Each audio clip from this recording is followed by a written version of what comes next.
നേരത്തെ super star singer 3യുടെ ജേതാവ് ആവിർഭവിനെ കുറിച്ച് ഞാൻ ഒരു വീഡിയോ ചെയ്തിരുന്നു.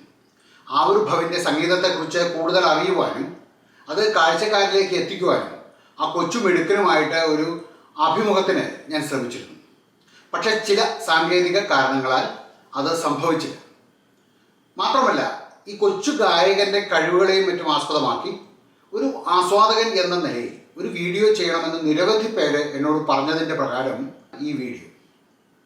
അതുകൊണ്ട് ആവിർഭവ് എന്ന ഈ കലാകാരൻ്റെ അന്യാദൃശമായ ടാലൻറ്റ്, സ്കിൽസ്, കഴിവുകളെക്കുറിച്ച് ഞാൻ എൻ്റെ സ്വന്തം രീതിയിൽ നടത്തിയ ഒരു അന്വേഷണവും അതിലെ കണ്ടെത്തലുകളുമാണ് ഈ വീഡിയോയിൽ.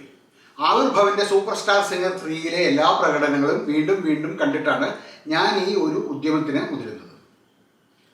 ഒരു സാധാരണ 7 വയസ്സുകാരൻ്റെ സാധനയ്ക്കും കഴിവിനും അപ്പുറമാണ് ഈ 7 വയസ്സുകാരൻ.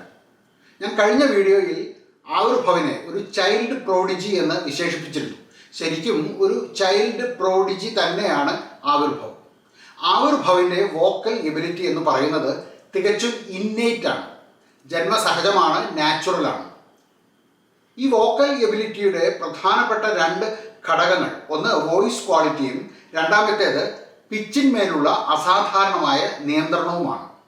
ഇത് രണ്ടും തീർച്ചയായും സൂപ്പർ സ്റ്റാർ സിംഗർ പോലെയുള്ള വലിയ റിയാലിറ്റി ഷോകളിൽ പങ്കെടുക്കുവാൻ ആവിർഭവിനെ സഹായിച്ച ജന്മസിദ്ധമായ കഴിവുകൾ തന്നെയാണ്. പാട്ടുകളിലെ നോട്ട്സ് അത് വ്യക്തമായിട്ട് മനസ്സിലാക്കുവാൻ ആവിർഭവിന് കഴിയുന്നുണ്ട്.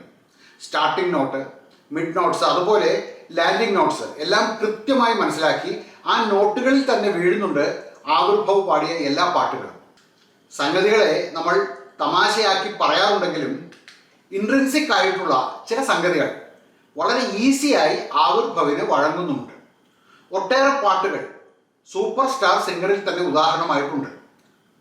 ഓർമ്മിക്കുക, ഓർ ഈസ് ദിൽ മേ ക്യാ രഖാ ഹെ എന്ന ഗാനം പാടിക്കഴിഞ്ഞപ്പോൾ ആനന്ദ്ജി പറഞ്ഞത് ജീനിയസ് ചൈൽഡ് എന്നാണ്.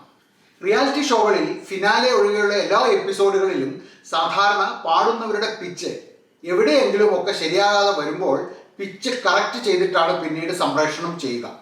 ഇങ്ങനെ പിച്ച് കറക്റ്റ് ചെയ്യുവാൻ കഴിയുന്ന സംവിധാനം ഉപയോഗിക്കുന്നത് റിയാലിറ്റി ഷോകളിൽ മാത്രമല്ല, ചലച്ചിത്ര ഗാനങ്ങളിലും ഇതിപ്പോൾ സർവ്വസാധാരണമാണ്. അതിനെപ്പറ്റി ഞാൻ മറ്റൊരു വീഡിയോയിൽ വിശദമായി പറയാം. പറഞ്ഞു വന്നത്, ആവിർഭവ് പാടിയ ഓർക്കസ്ട്രേഷൻ ഇല്ലാത്ത ചില ഗാനങ്ങൾ കേട്ടിട്ട് ആവിർഭവിൻ്റെ റിയാലിറ്റി ഷോയിലെ ഗാനങ്ങളിൽ പിച്ച് കറക്ഷൻ നടത്തിയതായി തോന്നുന്നില്ല എന്നാണ്.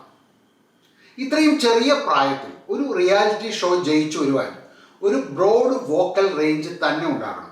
അത് ആവിർഭവിന് ഉണ്ട്. മാത്രമല്ല, വ്യത്യസ്തങ്ങളായ മ്യൂസിക്കൽ സ്റ്റൈൽസ് വളരെ എളുപ്പത്തിൽ അഡാപ്റ്റ് ചെയ്യുവാൻ ആവിർഭവിന് കഴിയുന്നുമുണ്ട്. പങ്കജ് ഉദ്ധാസിൻ്റെ വളരെ പ്രശസ്തമായ ചിട്ടി ആയി ഹെ എന്ന ആ ഗാനം എത്ര ഭാവസാന്ദ്രമായിട്ടാണ് ആവിർഭവ് എക്സിക്യൂട്ട് ചെയ്തത് എന്ന് കൂടി ഓർമ്മിക്കുക. പല തരത്തിലുള്ള ജോണറുകളിൽ പാടുവാൻ കഴിയുന്ന തരത്തിലുള്ള ഒരു വേഴ്സറ്റാലിറ്റി ആവിർഭവിനുണ്ട്. അതുകൊണ്ട് തന്നെ ലോ നോട്ട്സ് അതുപോലെ ഹൈ നോട്ട്സ് ഇത് രണ്ടും വളരെ എഫക്റ്റീവായി പാടുവാൻ ആവിർഭവിന് സാധിക്കുന്നുമുണ്ട്. പെർഫോമൻസിലുടനീളം തൻ്റെ ഇമോഷണൽ എക്സ്പ്രഷൻസിലൂടെ പ്രേക്ഷകരുമായി കണക്ട് ചെയ്യുന്ന ഒരു രീതി ആവിർഭവിനുണ്ട്. ഇത് മനഃപൂർവ്വം ചെയ്യുന്നതോ അതല്ലെങ്കിൽ അറിഞ്ഞുകൊണ്ട് ചെയ്യുന്നതോ ആണ് എന്ന് ഞാൻ കരുതുന്നില്ല. കാരണം ഒരു 7 വയസ്സുകാരന് അങ്ങനെ ഒന്ന് ചെയ്യണമെന്ന ഒരു ബോധ്യം ഉണ്ടാകാൻ ഇടയില്ല.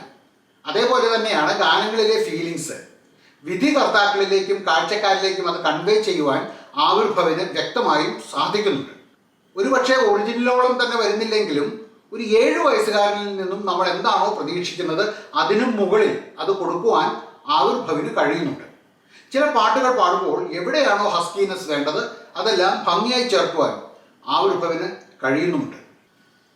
ടെക്നിക്കൽ പ്രൊഫഷൻസിയുടെ കാര്യത്തിലും മറ്റാരെക്കാളും ഒരു പടി മുൻപിലാണ് ആവിർഭവ്.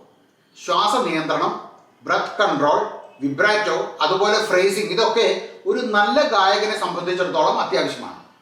ഇതെല്ലാം വലിയ ഒരു അളവ് വരെ ആവിർഭവിന് ഈ ചെറുപ്രായത്തിൽ തന്നെ സ്വായത്തമാക്കി കഴിഞ്ഞിട്ടുണ്ട്.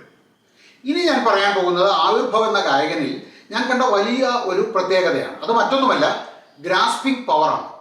ഒരു ക്വിക്ക് ലേണറാണ് ആവിർഭവ്. വളരെ പെട്ടെന്ന് എഫിഷ്യൻ്റായി പാട്ടുകൾ പഠിക്കുന്നു എന്നതാണ് ആ കുട്ടിയുടെ പ്രത്യേകത.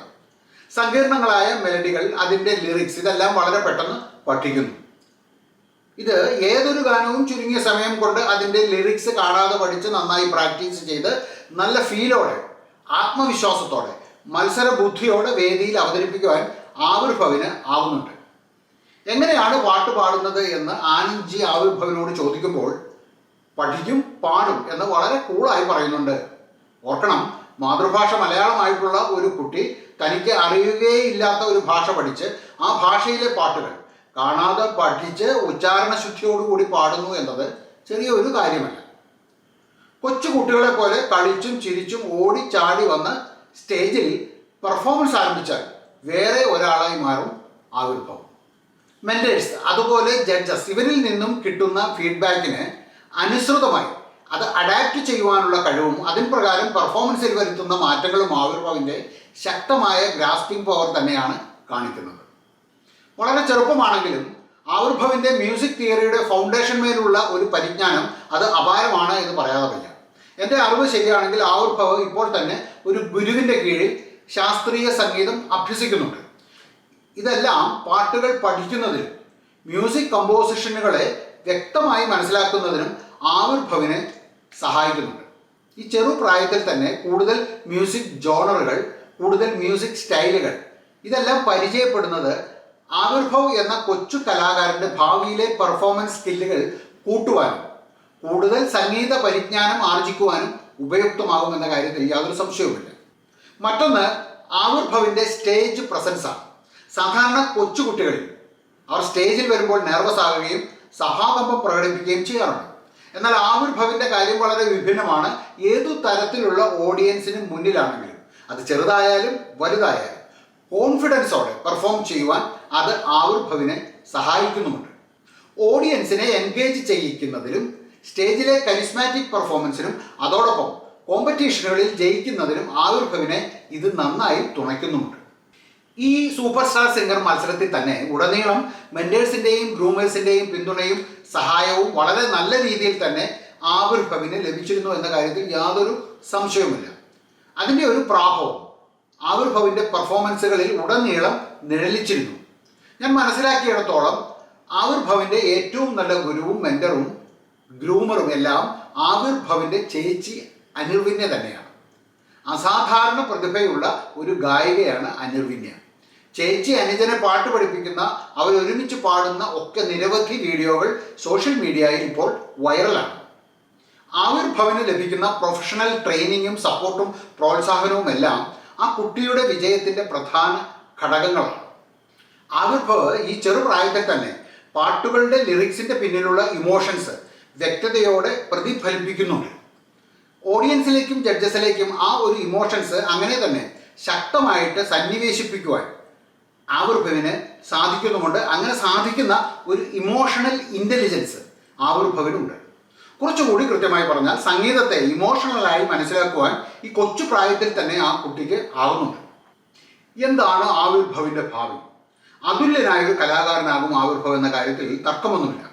എന്നാൽ കൊച്ചു കുട്ടിയായതുകൊണ്ട് ഇപ്പോൾ കേൾക്കുന്ന ഈ കയ്യടിയും ആരവങ്ങളും ഘോഷങ്ങളും അതെല്ലാം മനസ്സിലാക്കുവാനോ അറിയുവാനോ ഉള്ള പ്രായമായിട്ടില്ല. അത് മനസ്സിലാകുന്ന പ്രായമാകുമ്പോൾ ആ ഘോഷങ്ങളിൽ, ആ കയ്യടിയിൽ മുങ്ങിപ്പോകാതെ, അതിൽ ഉന്മത്തനാകാതെ ഡിസിപ്ലിൻഡ് ആയ ഒരു സമീപനം ഉണ്ടാകണം. ഇതേപോലെ നല്ല ഗൈഡൻസോടുകൂടി നല്ല ഗുരുക്കന്മാരുടെ അടുത്ത് പഠിച്ച് മുൻനിരയിലേക്ക് വരുവാൻ ആവിർഭവിന് കഴിയും. അതിന് മാതാപിതാക്കളുടെയും ഗുരുക്കന്മാരുടെയും ആവിർഭവിൻ്റെ ചേച്ചിയുടെയും എല്ലാം നിരന്തരമായ ഒരു ഗൈഡൻസ് ഉണ്ടായിരിക്കണം. അല്പം കൂടി പ്രായമാകുമ്പോൾ ശബ്ദം മാറും, വോയിസ് ടെക്സ്ചർ, ക്വാളിറ്റി ഇതെല്ലാം മാറും. അതുകൊണ്ട് ആ കാര്യം കൂടി മാതാപിതാക്കൾ ശ്രദ്ധിക്കണം. നിരന്തരമായ സാധകവും പ്രാക്ടീസും അനിവാര്യമാണ്.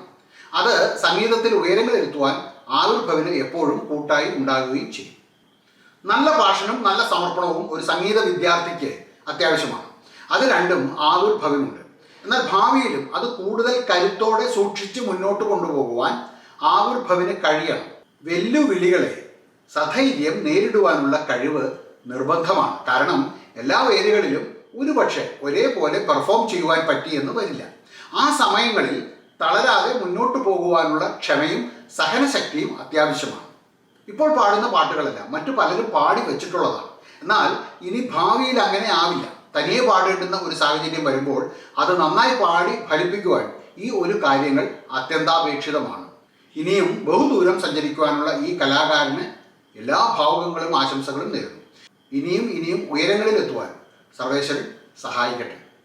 എല്ലാവർക്കും നന്ദി, നമസ്കാരം.